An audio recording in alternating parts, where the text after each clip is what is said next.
Bien-aimés frères et sœurs, bonjour.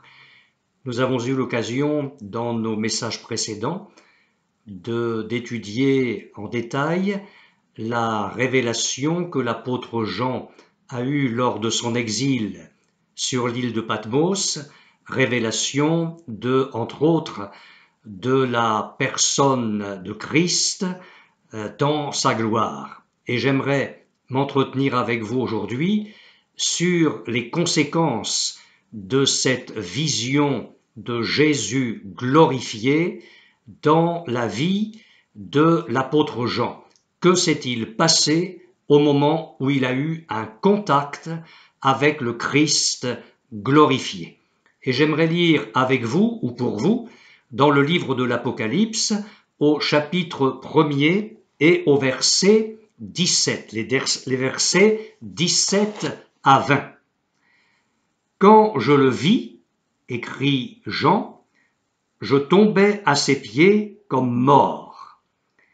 Il posa sur moi sa main droite en disant « Ne crains point, je suis le premier et le dernier et le vivant. J'étais mort, et voici je suis vivant au siècle des siècles. Je tiens les clés de la mort et du séjour des morts. Écris donc les choses que tu as vues, et celles qui sont, et celles qui doivent arriver après elles.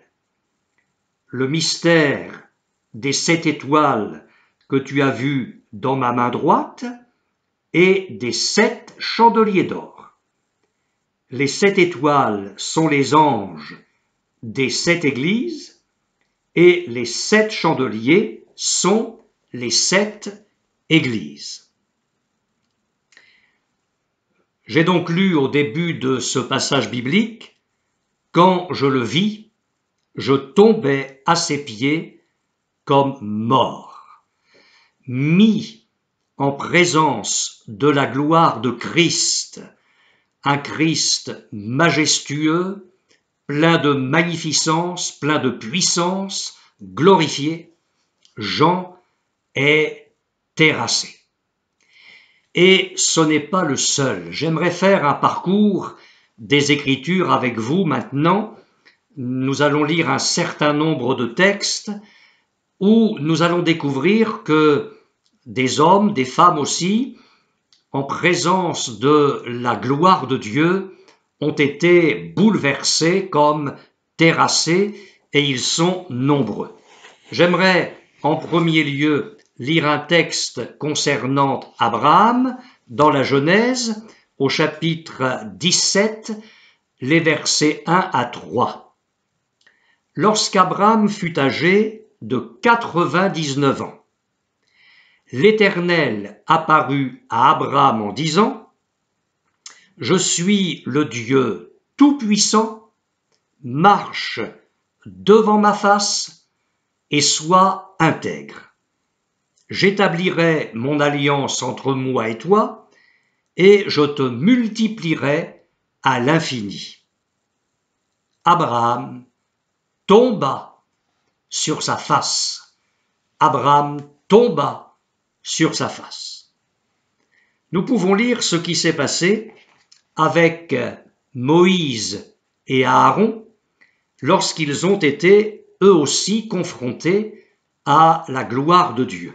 Dans le livre des Nombres, au chapitre 20 et au verset 6, juste avant, on a le récit des murmures des enfants d'Israël dans le désert, et au chapitre 20, verset 6 des Nombres, je lis ceci.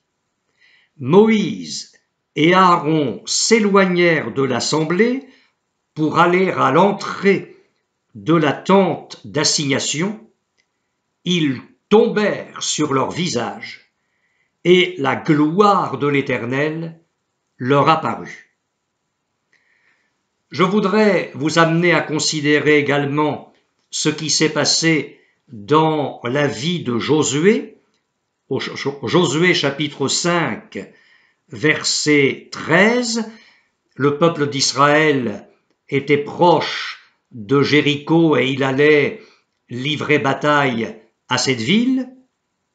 Et la parole de Dieu nous dit dans Josué 5, 13, comme Josué était près de Jéricho, il leva les yeux et regarda. Voici, un homme se tenait devant lui, son épée nue dans la main. Il alla vers lui et il lui dit, « Es-tu des nôtres ou de nos ennemis ?» La réponse est étonnante. Il répondit, « Non.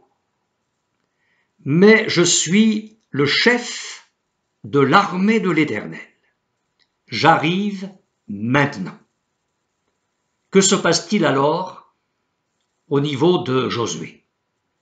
Josué tomba le visage contre terre, se prosterna et lui dit, « Qu'est-ce que mon Seigneur dit à son serviteur ?» Et le chef de l'armée de l'Éternel dit à Josué, « Ôte tes souliers de tes pieds, car le lieu sur lequel tu te tiens est saint. » Et Josué fit ainsi.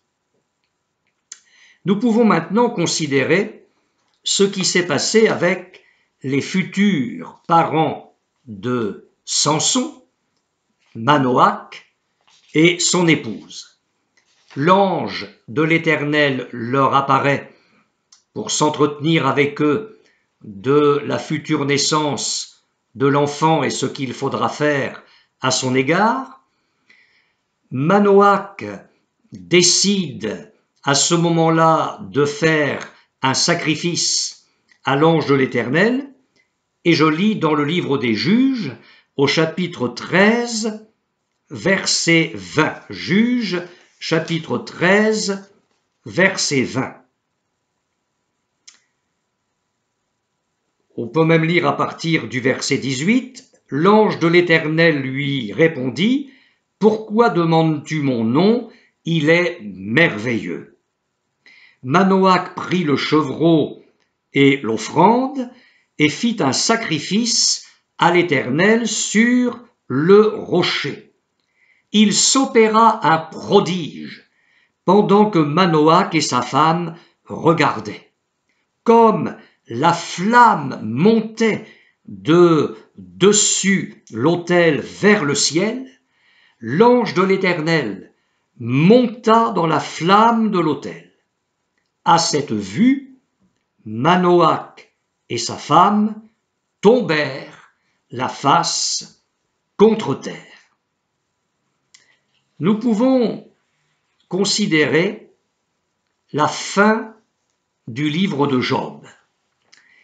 Vous savez que Job est passé par une épreuve terrible, que tandis qu'il touchait, mais il ne le savait pas encore, à la fin de son épreuve, Dieu lui a parlé, Dieu s'est révélé à lui, et Job a découvert le Seigneur comme il ne le connaissait pas du tout jusque-là. D'ailleurs, il va faire cette confession que je vais vous lire.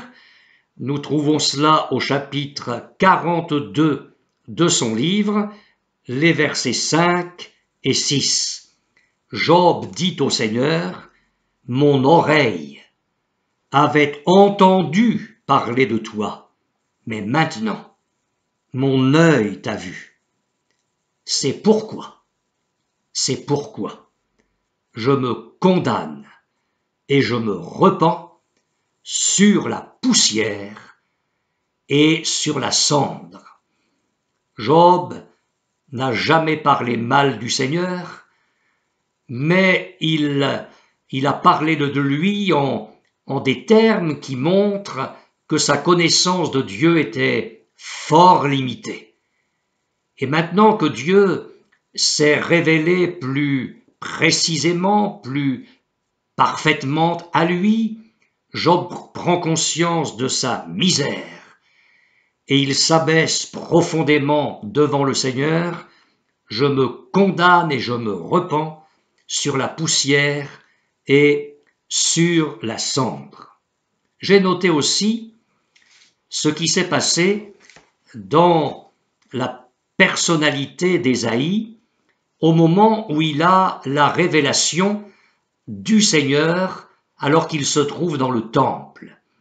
Vous connaissez votre Bible et vous savez que le prophète a eu la vision du Seigneur assis sur son trône très élevé, les pans de sa robe remplissaient le temple et il a vu les armées célestes adorant le Seigneur. Et dans le livre d'Ésaïe, au chapitre 6, verset 5, voilà la réaction du prophète au moment où il a cette révélation glorieuse de Dieu. Alors je dis, malheur à moi, je suis perdu, car je suis un homme dont les lèvres sont impures. J'habite au milieu d'un peuple dont les lèvres sont impures, et mes yeux ont vu le roi, l'Éternel des armées. Mais l'un des séraphins vola vers moi, tenant à la main une pierre ardente qu'il avait prise sur l'autel avec des pincettes.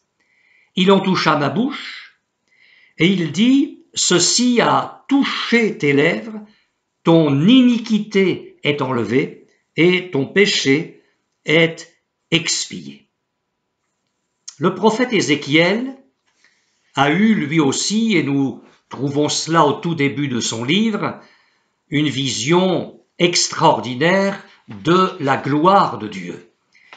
Et dans ce chapitre premier de son livre, il en fait la description très précise.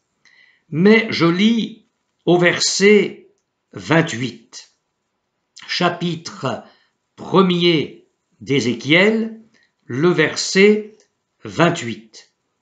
Il dit « Tel l'aspect de l'arc qui est dans la nue en un jour de pluie, ainsi était l'aspect de cette lumière éclatante qui l'entourait, qui entourait la personne de Dieu. C'était une image de la gloire de l'Éternel. Et que se passe-t-il alors?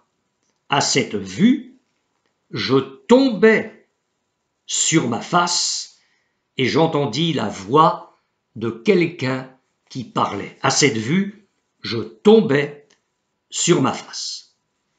J'en viens au Nouveau Testament. On continue notre petite promenade dans les Écritures et j'en viens à l'Évangile selon Luc, au chapitre 1er, verset 12. Zacharie, le futur père de Jean-Baptiste, le précurseur de notre Seigneur Jésus, Zacharie est dans le temple. À l'heure de la prière, il offre le parfum près de l'autel et il a la vision d'un ange qui va lui annoncer la naissance miraculeuse de Jean-Baptiste. Et je lis au chapitre 1er, verset 12 de l'évangile de Luc, Zacharie fut troublé en le voyant et la frayeur s'empara de lui. Nous nous souvenons également de ce qui s'est passé sur la montagne qui a été appelée la montagne de la transfiguration. Vous savez que le Seigneur avait pris 3 de ses disciples avec lui, Pierre, Jacques et Jean, et que là, sur cette montagne, à un moment donné, le Seigneur Jésus a été transfiguré.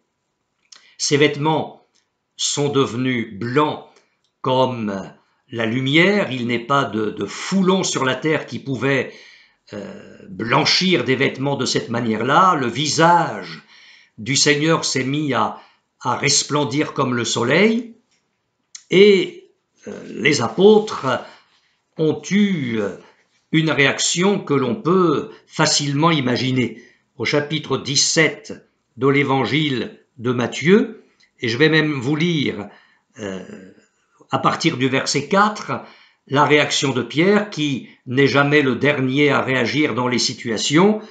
Pierre, prenant la parole, dit à Jésus, alors que Moïse et Élie venaient d'apparaître au Seigneur et qu'ils s'entretenaient avec lui, Pierre, prenant la parole, dit à Jésus, « Seigneur, il est bon que nous soyons ici. Si tu le veux, je dresserai ici 3 tentes, une pour toi, une pour Moïse et une pour Élie. » Comme il parlait encore, une nuée lumineuse les couvrit, et voici, une voix fit entendre de la nuée ces paroles, « Celui-ci est mon Fils bien-aimé, en qui j'ai mis toute mon affection, écoutez-le. » Et que se passe-t-il dans le cœur, dans l'être tout entier de ses disciples? Lorsqu'ils entendirent cette voix, les disciples tombèrent sur leurs faces et ils furent saisis d'une grande frayeur. Je voudrais encore vous parler de l'expérience de Saul de Tarse, qui est sur le chemin de Damas. Nous savons que ce jeune Israélite est en route vers cette ville pour y persécuter les disciples du Seigneur. Il a reçu d'ailleurs l'aval des chefs religieux de Jérusalem. Et voilà ce que nous lisons au chapitre 9 des Actes, le verset 3. « Comme il était en chemin et qu'il approchait de Damas, tout à coup, une lumière venant du ciel resplendit autour de lui. » Que se passe-t-il? Il tomba par terre et il entendit une voix qui lui disait « Saul, Saul, pourquoi me persécutes-tu » Il répondit « Qui es-tu, Seigneur » Et le Seigneur dit « Je suis Jésus que tu persécutes.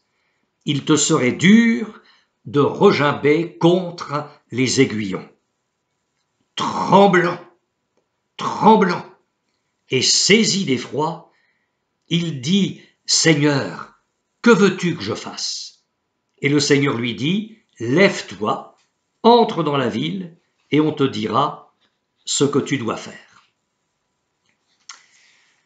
Il y a une constante dans tous ces textes et j'aurai l'occasion d'y revenir dans quelques instants. Mais la vision que Jean a eue du Seigneur Jésus sur l'île de Patmos ressemble surtout à la vision que Daniel a eue du Seigneur, une vision qu'il nous rapporte lui aussi en détail dans son livre. Je ne vais pas revenir ici sur ces détails-là, mais je voudrais insister sur la réaction du prophète Daniel lorsqu'il est confronté à la gloire de Dieu.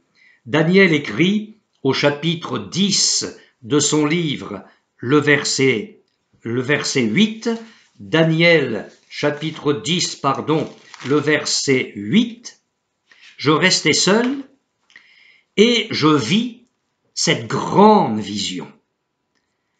Les forces me manquèrent. Mon visage changea de couleur et fut décomposé. Et je perdis toute vigueur. J'entendis le son de ses paroles, et comme j'entendais le son de ses paroles, je tombais, frappé d'étourdissement, la face contre terre. Je tombais, frappé d'étourdissement, la face contre terre. Avec moi, vous n'aurez pas de mal à faire une conclusion de tous ces textes. Si nous en faisons une synthèse honnête, objective, alors nous allons reconnaître que toute rencontre avec Dieu, dans sa gloire dans sa pureté, dans sa sainteté, nous fait découvrir l'abîme de notre péché. Et dans ce moment-là, nous éprouvons au plus profond de notre être le besoin d'être purifiés, d'être lavés, d'être sanctifiés par le Seigneur. Toute rencontre avec un Dieu glorifié, parfaitement saint, nous fait sentir toute notre faiblesse. Dans ces moments-là, si besoin était, nous perdrions tout appui dans nos propres forces, tout appui dans nos ressources humaines, terrestres, charnelles, pour apprendre à ne dépendre que du Seigneur. J'oserais dire que toute rencontre puissante, profonde avec Dieu, comme l'ont eu Daniel, en son temps Jean sur l'île de Patmos, et tous ces exemples, cette nuée de témoins dont nous venons de lire l'expérience, toute rencontre avec Dieu nous amène à être saisis comme d'un saint vertige qui va être salutaire parce qu'il va permettre à Dieu d'agir en nous. Je voudrais revenir maintenant sur deux choses. Au moment où l'apôtre Jean est en face du Seigneur Jésus, magnifique, puissant, glorieux, j'ai lu, quand je le vis, je tombais à ses pieds comme mort. Et là, il va se passer dans l'intimité de Jésus avec Jean, de Jean avec Jésus, quelque chose de magnifique qui peut aujourd'hui être pour vous et pour moi, pour vous qui m'écoutez, un puissant encouragement. L'apôtre Jean écrit alors qu'il est au bénéfice de deux actions de la part de Jésus en sa faveur. La première, c'est l'action de la main droite de Jésus, dont j'ai parlé dans un message précédent. Jean écrit, « Il posa sur moi sa main droite. » Et nous faisons le même constat dans l'expérience de Daniel. Je lis au chapitre 10, verset 19, ou à partir du verset 10, de Daniel, chapitre 10, verset 10, alors que j'ai lu il y a quelques minutes que Daniel était tombé frappé d'étourdissement la face contre terre, il dit, « Et voici, une main me toucha et secoua mes genoux et mes mains. »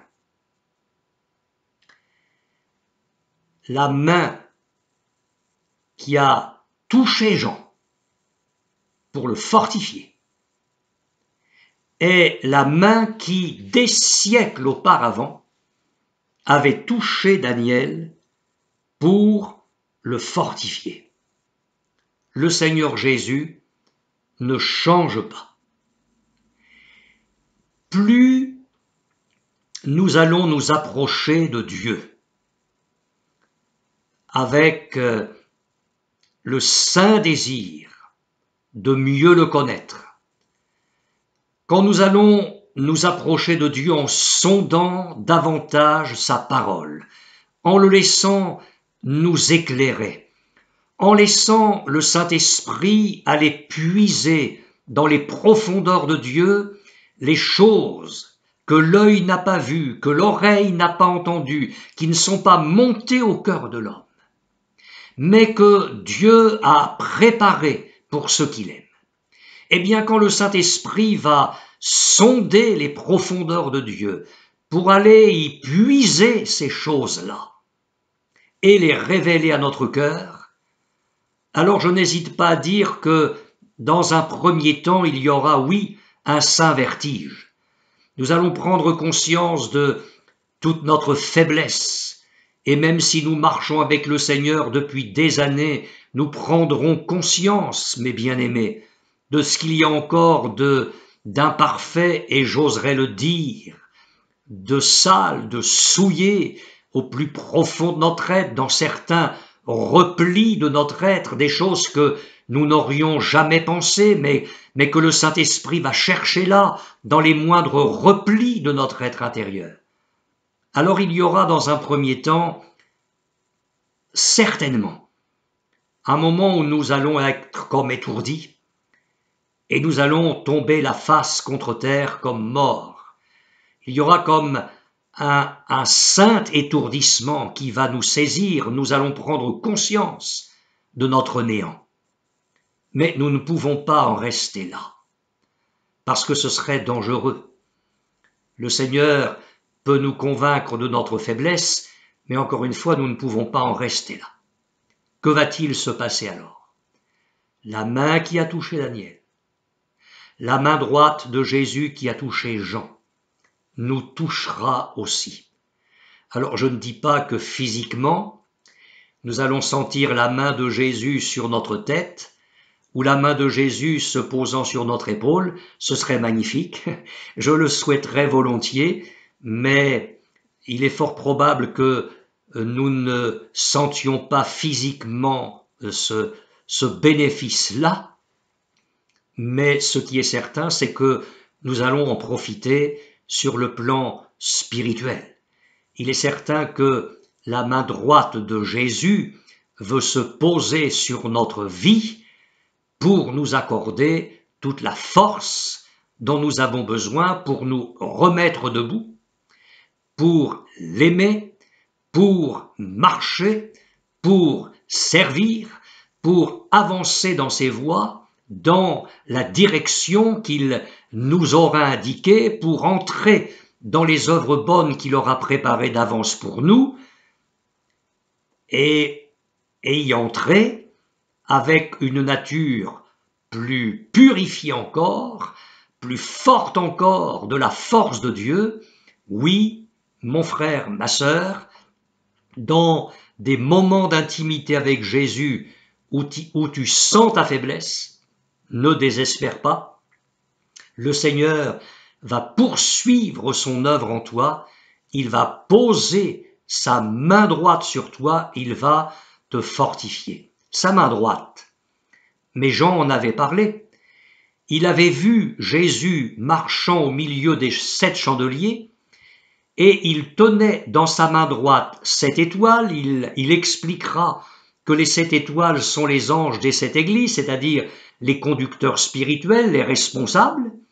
Eh bien, ce n'est pas une image poétique, c'est une réalité parce que la main droite de Jésus qui tenait les responsables spirituels des églises, c'est cette main qui va fortifier l'apôtre Jean, vieillard, prisonnier, exilé, et l'histoire nous apprendra que Jean a encore été utile après l'île de Patmos, auprès des églises, il va encore, malgré son grand âge, servir le Seigneur.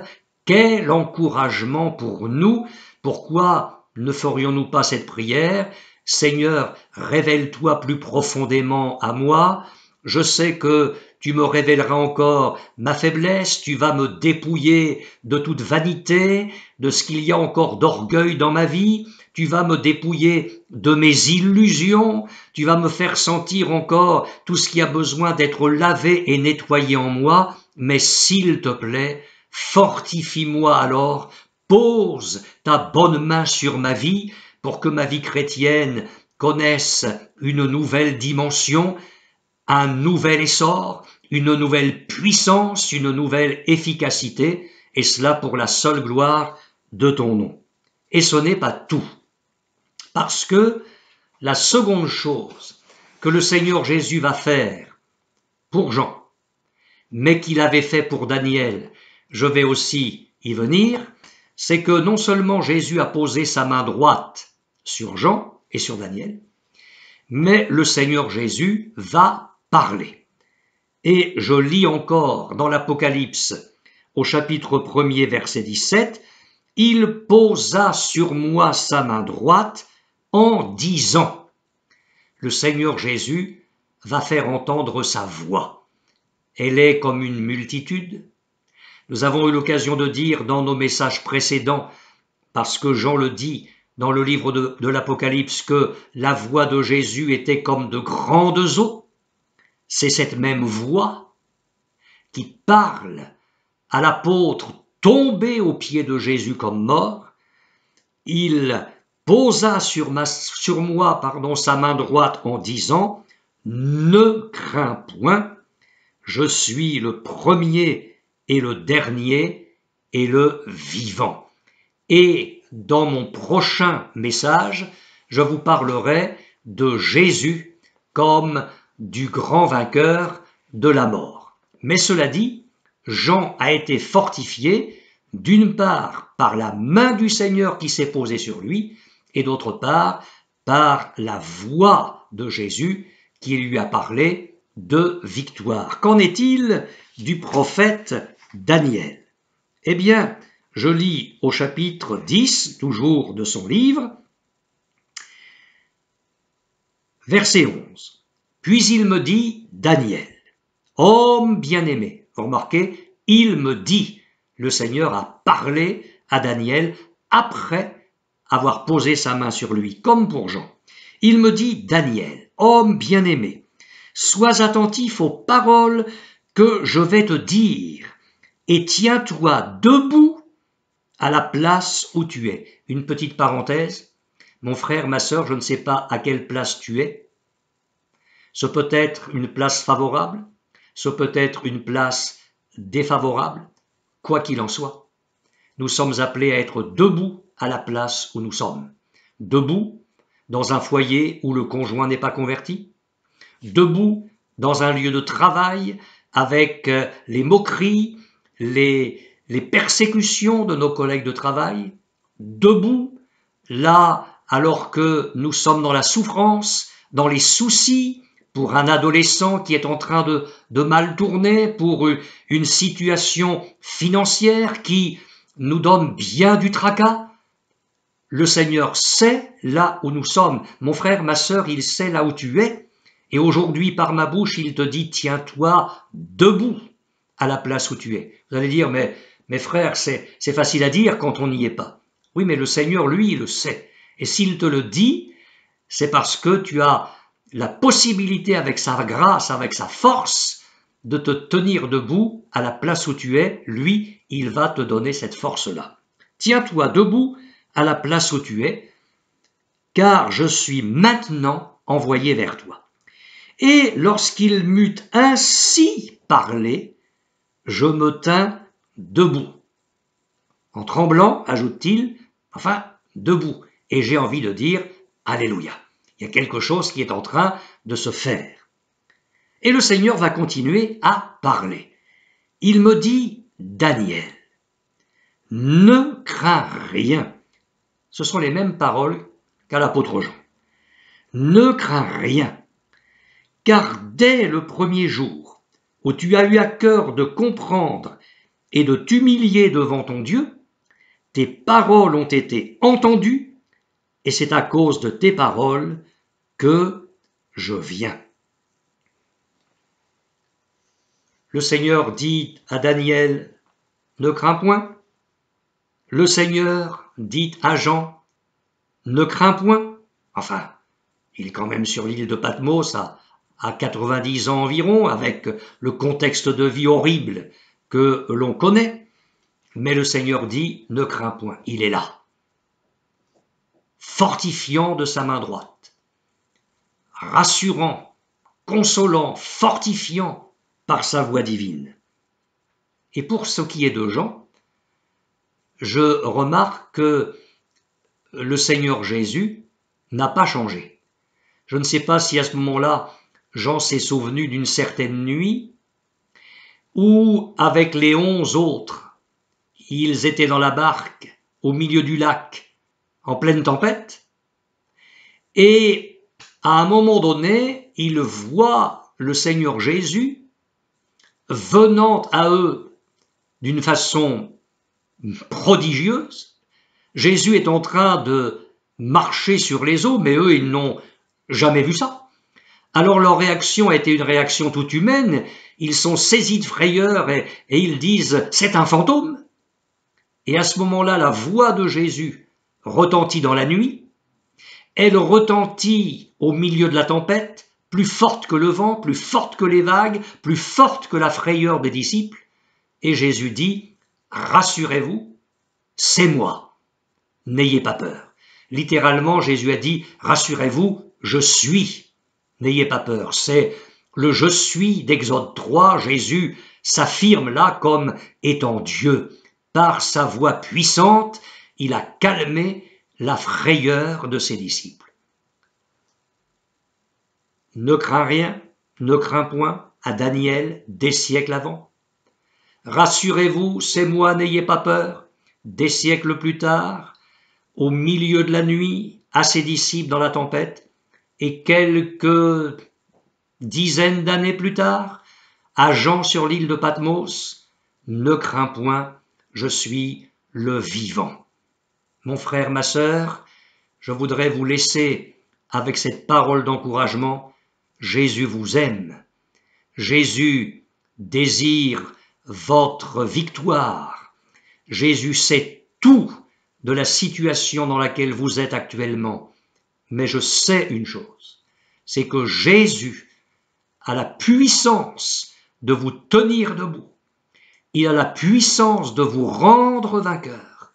Et il le fait par deux choses, sa main qui se pose sur nous et sa voix qui commande à la crainte de disparaître pour faire place à la paix, pour faire place à la foi. Que Dieu vous bénisse en cette journée, mais qu'il vous bénisse aussi demain et après-demain et chaque jour de votre vie. Amen.